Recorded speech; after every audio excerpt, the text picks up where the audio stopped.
to punt by my defense. Guess how many times? How many times you punt? 7 times. That's got to be some kind of record for up there at Seattle. You just can't stop them. You say my defense is leaky, it's porous, it's a disaster, it's worse than last year. I saw stretches yesterday when it was far better than it ever thought about being last year. I like the new playmakers. I love Trevon Diggs. He is a ball player. Yeah. He will go out and ball. He will get his hands on footballs in ways that Byron Jones never dreamed in his fondest dreams of getting hands on footballs.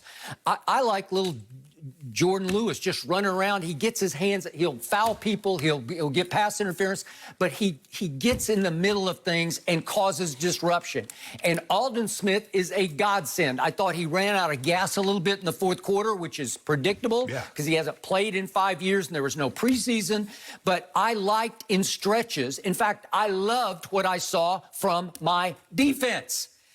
But I did not consistently love what I saw from my quarterback and my offense, because you cannot go up there and cough it up the way Dak Prescott did. And if we could just see those plays just very quickly, because the first one, I looked the other way because he hadn't thrown an interception in 292 attempts. So you can't crush him for this, but you can't do this at Seattle.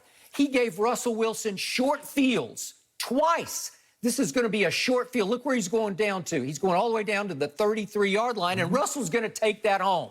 Okay, it's just a little late and a little behind. Okay, and I said, okay, but 292 attempts without an interception. That's pretty good. Here's the first play of the second half. You can't do this. You can't double pump and hold the ball in the pocket like he did 2 years ago, 3 years ago.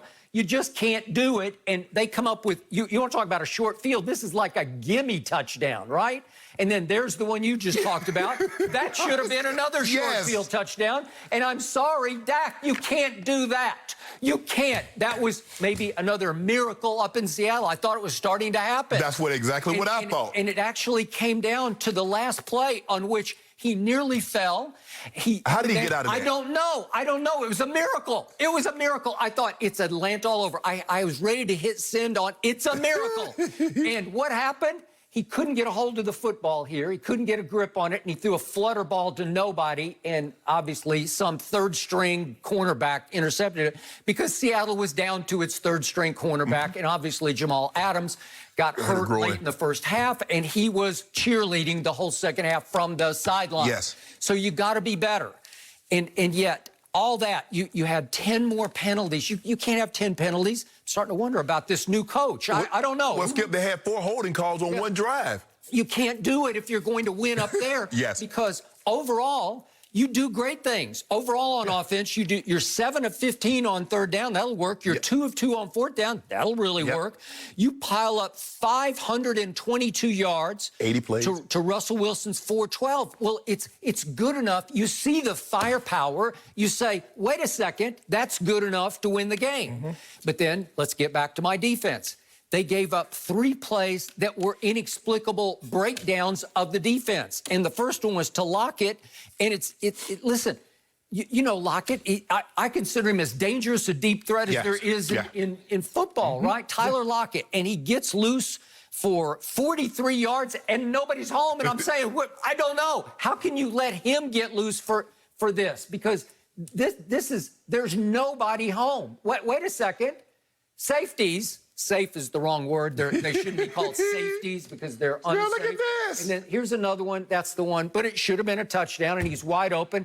And then we get another bombs away across the field to Metcalf. This is the one that broke the game. This is the winning score. And again, it was kind of covered late by the weak side, the backside safety. But there are too many breakdowns, which brings me to my point. I believe this game was lost by the Cowboys about 3 weeks ago. How many times have I beaten the table over here, Jerry? You have to go get Earl Thomas. You have to.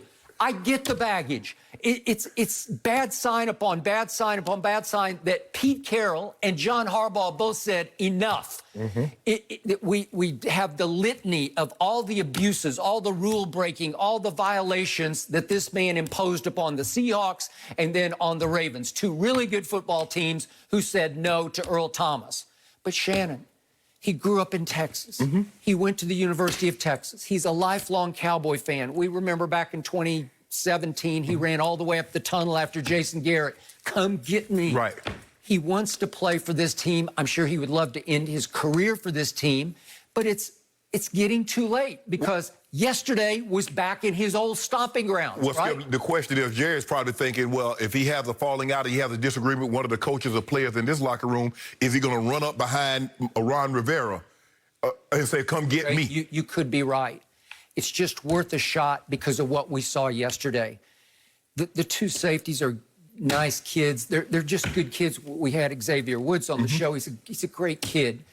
But he and Darian Thompson, they're just guys to me. Yeah. They're fine. That you can make do with them. But when you're making do, you're going to lose. But, Skip, if you look at that last touchdown from Metcalf, and I know they didn't show it, but if you were to look at it and look where he came from, he was on the far left. I got it. And he came all the way across the field. That's not on your safety.